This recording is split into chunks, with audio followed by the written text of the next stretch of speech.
નમસ્કાર મિત્રો, સ્વાગત છે તમારું આપ સૌનું સીઆરડી ચેનલ ગુજરાતી સાહિત્ય વિદ નિકુંજ યુટ્યુબ ચેનલમાં. હું નિકુંજ પરમાર આપ સૌનું તહે દિલથી સ્વાગત કરું છું.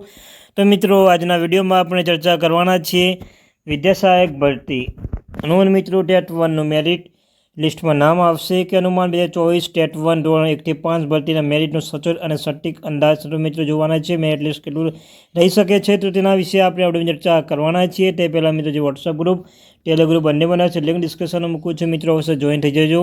તો ચાલો મિત્રો, વધારે સમય ન બગાડતા વિડીયોની શરૂઆત કરું છું. તો મિત્રો, આજના વિડીયોમાં આપણે જે પ્રશ્નોના જવાબ આપ્યા છે, ઘણા વિદ્યાર્થી મિત્રો કોમેન્ટ કરીને પૂછતા હતા મેરિટ કેટલું રહેશે, મેરિટ કેટલું રહેશે, તો તેના વિશે આપણે વિગતમાં ચર્ચા કરીશું.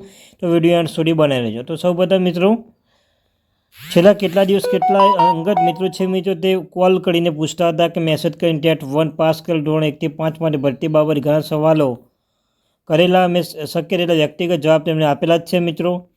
તેમ છતાં ટેટ 1 પાસ કરવા ઉમેદવારોની એક મોટો વર્ગ ધોરણ 1 થી 5ની ભરતી બાબત ઘણા સવાલો સાથે મૂંઝવણ જોવા મળે છે.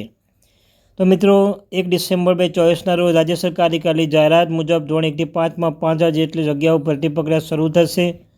અને તેમાં મિત્રો કેટેગરી આપણે જોઈએ તો કેટલો પ્રશ્ન એક કે ધોરણ 1 થી 5માં કેટેગરી વાઇઝ કેટલી ભરતી આવશે. તો મિત્રો, તેમાં જનરલમાં આપણે અનુમાન લગાવી શકીએ 1450 આવી શકે છે, ઓબીસી માટે 1350, એસસી માટે 350, એસટી માટે 700, ઈડબ્લ્યુએસ માટે 500 અને પીએચ માટે 150 અને સાયન્સ માટે 500 જે જગ્યા હોઈ શકે છે. પણ દર વખતે જેમ રોસ્ટર મુજબ આવશે તો આમાં ફેરફાર તો થઈ શકે છે મિત્રો.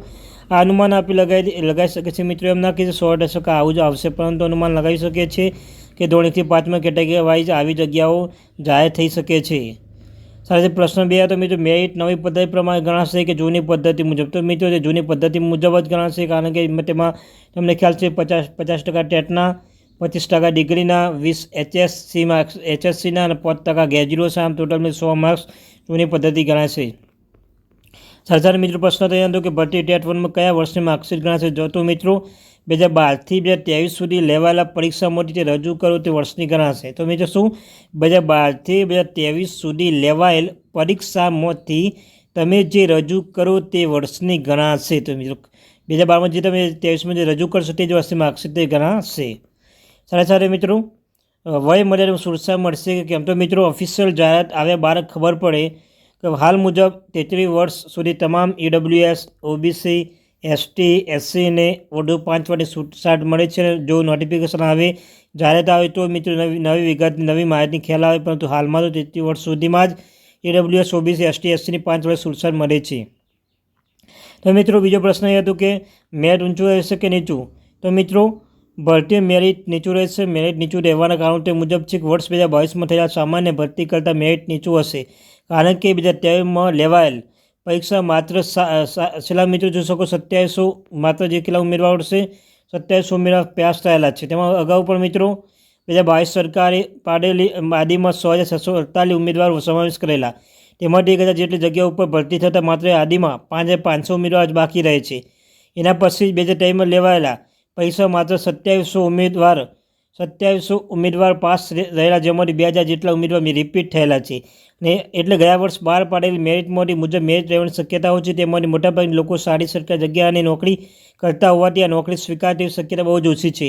અંદાજિત 500 ઉમેદવાર ધોરણ 68માં પસંદગી પામશે. તો મિત્રો, ધોરણ 68માં પસંદગી પામશે, તેમજ 500 લોકો વય મર્યાદાના કારણે આ ભરતીમાં અરજી કરી શકશે. મારા ધ્યાનમાં આવેલા ઘણા મિત્રો સામાન્ય મેરિટ હોવા છતાં બીજી સરકારી નોકરી વ્યવસ્થિત સેટ થયેલા હોય આ નોકરી અરજી કરવાના નથી. ઉપર તમામ પરિબળો ધ્યાનમાં રાખીને બીજી સરકારી નોકરીમાં વ્યવસ્થિત સેટ થયેલા હોય તેવા નોકરીમાં અરજી કરવાની શક્ય નથી. ને આ વખતે જગ્યા ઉપર એકસાથે ભરતી થવાની હોય, મેરિટ બહુ નીચું જાય તેવી પૂરેપૂરી શક્યતાઓ છે.